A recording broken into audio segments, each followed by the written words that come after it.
pessoal, nosso mini resumo de hoje é sobre as anemias e vamos repassar os principais tópicos e o que você realmente precisa saber para acertar na sua clínica, na prática diária e mesmo nas questões de prova. Vamos lá?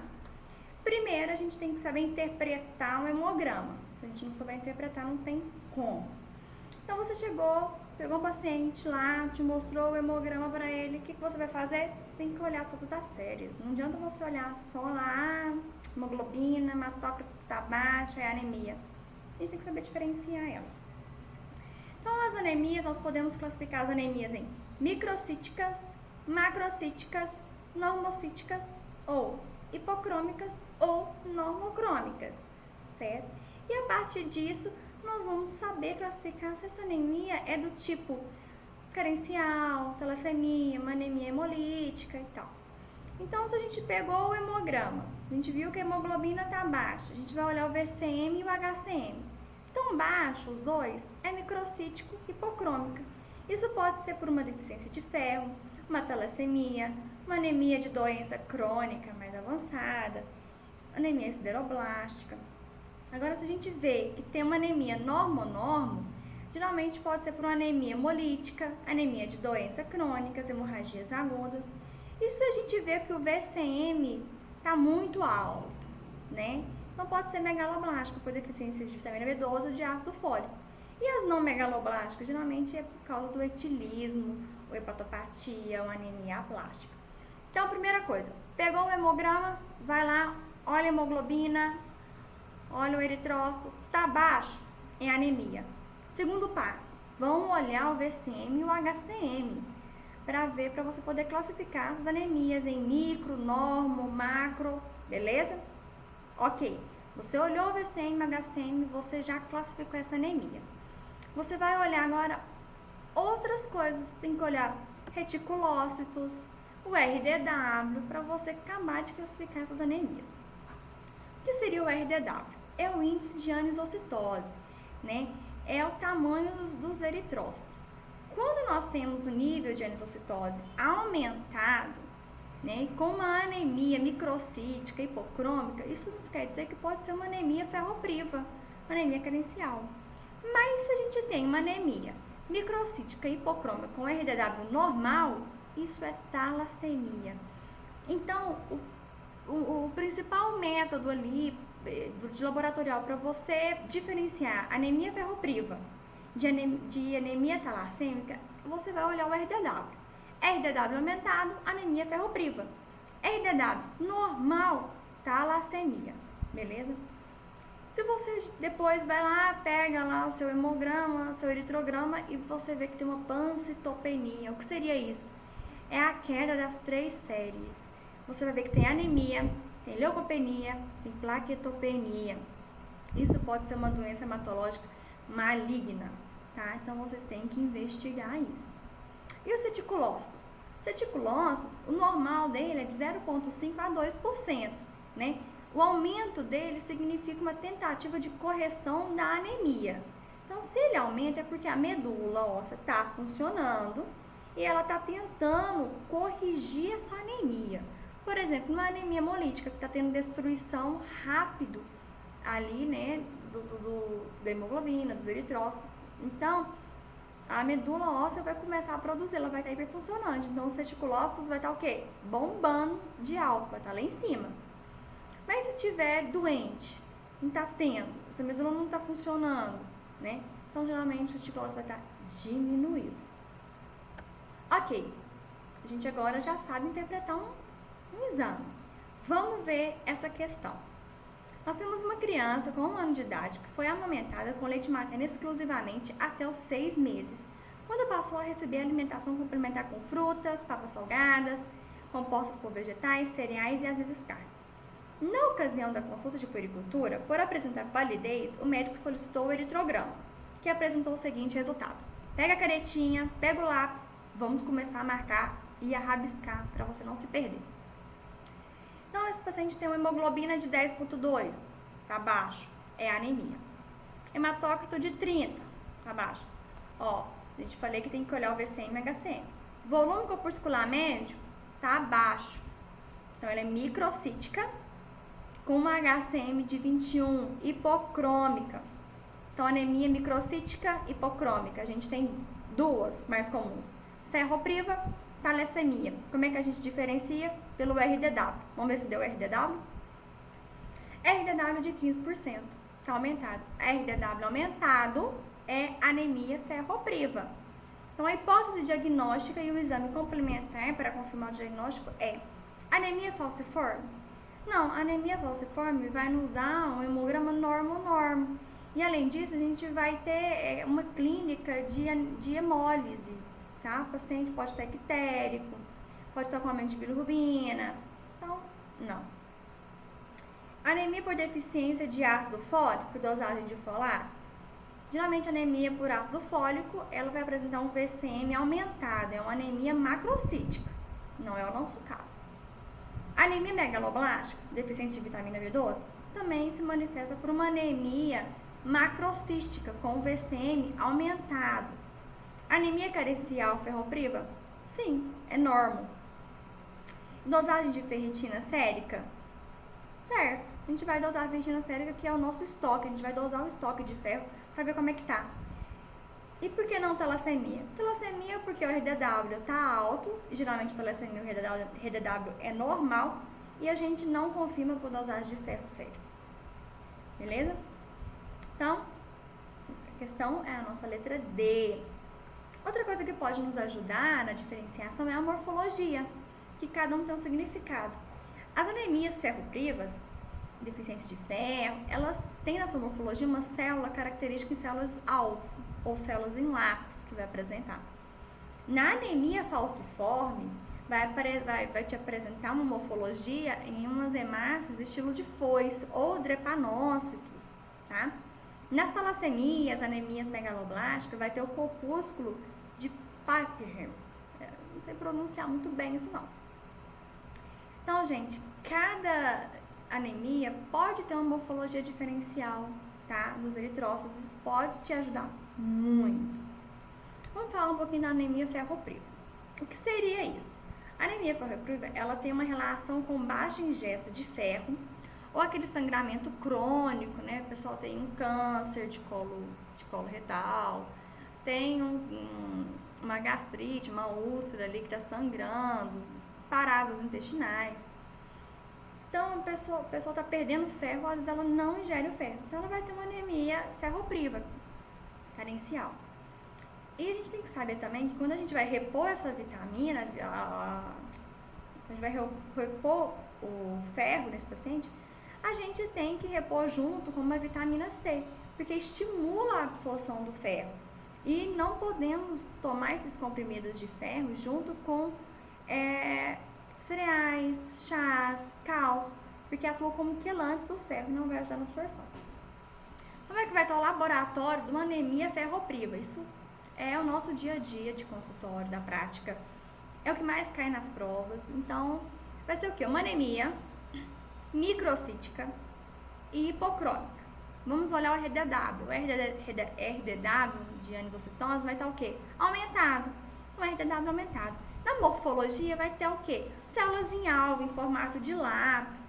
A gente vai ter uma diminuição da ferritina, porque a ferritina é o nosso estoque de ferro.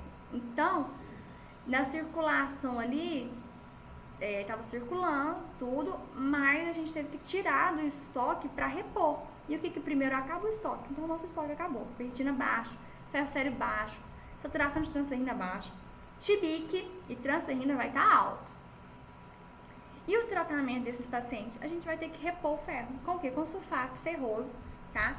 Na dose de 2 a 3 miligramas quilo dia de ferro elementar para esse paciente, de forma que ele ingira em jejum, de preferência com vitamina C, né, com suco de laranja, um suco de limão, para ajudar na absorção. E ele tem que esperar um pouquinho. E tomar longe das refeições, principalmente chás, cereais, porque não vai ajudar na absorção, certo? E a gente vai repor esse ferro até normalizar a anemia desse paciente, até normalizar. E claro, incentivar a mudança do estilo de vida, incentivar a alimentação. Em adultos idosos, vamos investigar, né? Solicitar uma colonoscopia, endoscopia digestiva alta, né, pelo risco de câncer e tá sangrando. Então, a gente não esquecer em pacientes idosos, a gente pesquisar neoplasias. As anemias de doença crônica, ela se dá pelo fato de que as citocinas, interleucinas, elas vão levar ao aumento de epsidina, que vai inibir a liberação do ferro dos seus depósitos. Então, vai cair a quantidade de ferro por esse processo inflamatório. O laboratório desse tipo de paciente vai ser anemia normonormo, tá? Pode ser hipo e micro, de acordo com o avançar do tempo. O ferro sérico e o TB vai estar diminuído, diferente da anemia ferropriva. A ferritina vai estar normal ou alta, porque a ferritina ela aumenta em processos inflamatórios, tá? E claro, o paciente vai ter uma história clínica aí de artrite, vai ter já na sua anamnese ali um quadro já de um processo de doença crônica, né? Doença renal crônica, uma artrite reumatoide. O tratamento é corrigir a doença de base. Em alguns casos, a gente tem que repor eritropoetina, principalmente nos casos de paciente com doença renal crônica, porque já não produz e não ajuda na síntese de ferro. E as anemias sideroblásticas? Geralmente é por uma anemia refratária e com presença de anel na medula óssea, certo? São eritroblásticos, eles são anormais, eles não são iguais aos outros, tá? Pode ser de forma primária, por uma mielodisplasia, pode ser por forma secundária, alguma doença maligna, ou por fármacos, agentes químicos, ou por uma anemia hemolítica que pode produzir isso. O tratamento da anemia sideroblástica é retirar o agente causal, retirar álcool, e nós vamos repor o ácido fólico para ajudar na síntese das hemoglobinas. E as anemias megaloblásticas? As anemias megaloblásticas, ela se dá porque os eritrócitos na medula óssea vai possuir um atraso na maturação do núcleo em relação ao citoplasma. Porque tem um defeito, tá faltando vitamina B12 e ácido fólico para poder ajudar nessa maturação, então não tem. Uma das causas de deficiência de vitamina B12 é o veganismo, o paciente não ingere carne, então tem essa deficiência. Ou a anemia perniciosa, que é uma agressão autoimune da mucosa gástrica, que leva a uma atrofia dessa mucosa, não produz ácido clorídrico, vai ter uma macloidria, com diminuição ou até ausência do fator intrínseco. Então, não tem como absorver essa vitamina B12. Pode ser por gastrectomia, o paciente retirou ali parte da mucosa do intestino, ou retirou todo o estômago, Pode ter uma gastrite atrófica, uma doença de Crohn. Então, não tem como absorver a vitamina B12 por essa lesão da mucosa. E a deficiência de folato? Geralmente é por uma baixa ingesta ou consumo aumentado. Por exemplo, na gravidez, na lactação, ou doenças hemolíticas, pacientes que fazem tratamento com anticonvulsivante, sulfasalazina. Esses medicamentos, eles não impedem a absorção do folato. Então, o paciente vai ter uma deficiência disso.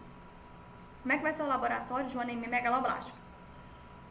É uma anemia macrocítica e a gente vai ver neutrófilos hipersegmentados ou hiperlobulação de neutrófilos. Pode ter aumento da bilirrubina indireta com DHL. E no caso da diminuição da vitamina B12, a gente vai ter um acúmulo de ácido metilmalônico, tá? E também um aumento da hemocisteína, tanto na deficiência de vitamina B12 quanto na deficiência de ácido fólico. E o tratamento? No caso da anemia megaloblástica por deficiência de vitamina B12, a gente tem que primeiro pesquisar o porquê. Será porque é vegano? Então, se é vegano, né, vamos dar a vitamina B12 para ele, oral para ele tomar. Mas se é uma anemia perniciosa, é porque tem uma agressão autoimune. O problema está na mucosa. Então, não adianta você dar a vitamina B12 oral, porque não vai absorver, tá? Pacientes também que fez redução bariátrica, também não tem como absorver. Então, você tem que repor essa vitamina B12 de forma intramuscular ou intravenosa. A reposição do ácido fólico você pode dar por via oral.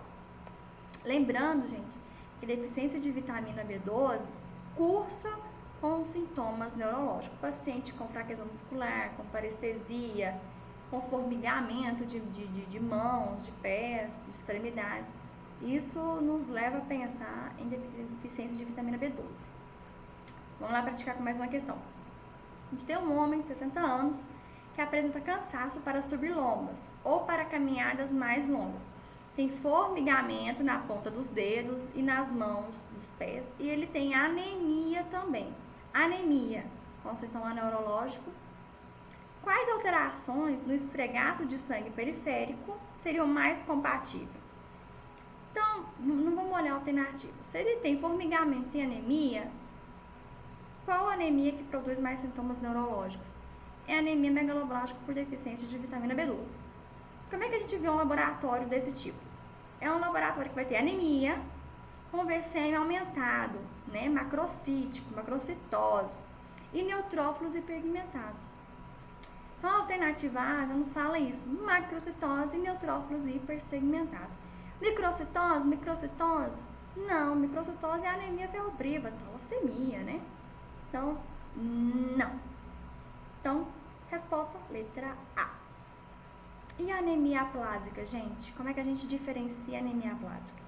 A anemia aplásica se dá pela incapacidade da medula óssea produzir as células, né? O tecido hematopoético da medula óssea, ele é substituído por um tecido que gorduroso, granuloso, entendeu? Então, ele é substituído por um outro tecido.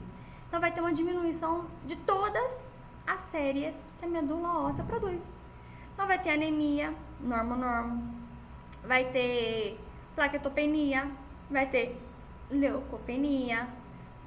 Então, essa anemia aplásica, ela pode ser congênita, né, que a gente chama de anemia de Fanconi.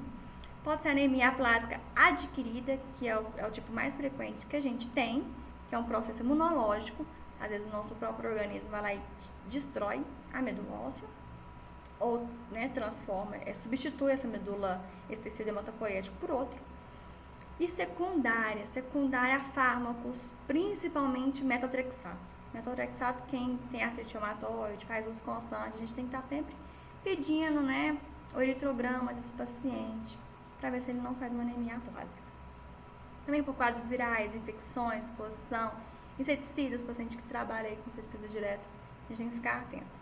O tratamento desse tipo de paciente a gente tem que dar globulina antilifocítica, ou pode fazer ciclosporina, andrógenos, e se no caso não melhorar, a gente pode fazer o transplante de medula óssea. Olha, mais uma questão pra gente treinar.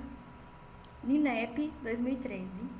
Uma mulher com 50 anos de idade procura ambulatório de clínica médica com queixa de fadiga e dispneia aos esforços. Informa ser portadora de refluxo gastroesofágico, em uso frequente de cimetidina para alívio de sintomas. Tem endoscopia digestiva normal. Não tem outras queixas. Ao exame físico, ela tem palidez cutânea mucosos e não há outros achados relevantes. Solicitou hemograma. Hematócrito baixo. Hemoglobina muito baixa. VCM aumentado. Macrocítico aí. Leucócitos 2.500. Baixo. Plaquetas 95.000. Baixo. Reticulócitos ausente. O que está nos dizendo? Essa paciente tem uma anemia, tem uma leucopenia, tem uma plaquetopenia, essa paciente tem uma pancitopenia. Aí a gente vai olhar para a medula dela para ver se está funcionando ou não. E a gente vê que os reticulócitos estão ausentes, ou seja, a medula óssea dela não está nem aí para o sintoma, não está compensando essa anemia, está aí para o proliferativo. Então, o que a gente tem? Uma anemia perniciosa? Não, o VCM estaria muito alterado e não cursaria com a pancitopenia. Anemia hemolítica? Bem, a anemia hemolítica geralmente é normo, né? E os reticulócitos estariam ao alto, porque a medula estaria compensando essa hemólise aí. Anemia de doença crônica? Também seria normo. Não. Anemia por deficiência de folato? Também não cursaria com reticulócitos ausentes. Então, nos resta a anemia aplásica. Sim, anemia aplásica. porque tem a queda das 3 séries e os reticulócitos estão ausentes, não está produzindo. Então vamos lá, anemia plástica. E, como a gente falou, a anemia plástica pode ser de forma que adquirida, secundária, que secundária é um fármaco. Aí na questão ela fala que ela toma cimetidina, e cimetidina é um fármaco que pode produzir uma anemia aplásica ali com destruição. Bem, pessoal, eu espero que vocês tenham gostado desse mini resumo rapidinho das anemias. Se você quer ter acesso a esse mini resumo, é só você me seguir lá no Instagram, MedResumosQ, ou no Telegram, MedResumosQ, que eu sempre estou postando lá esses mini resumos para vocês. Se vocês também querem ter mais aulas completas com mais resumos, gente, faça o curso da Sanai Residência Médica, que tá show de bola, tá? E se você quiser um desconto especial, é só entrar em contato comigo ou pelo Telegram ou pelo Instagram, que eu te dou um cupomzinho de desconto. Bons estudos a todos e boa sorte nas provas!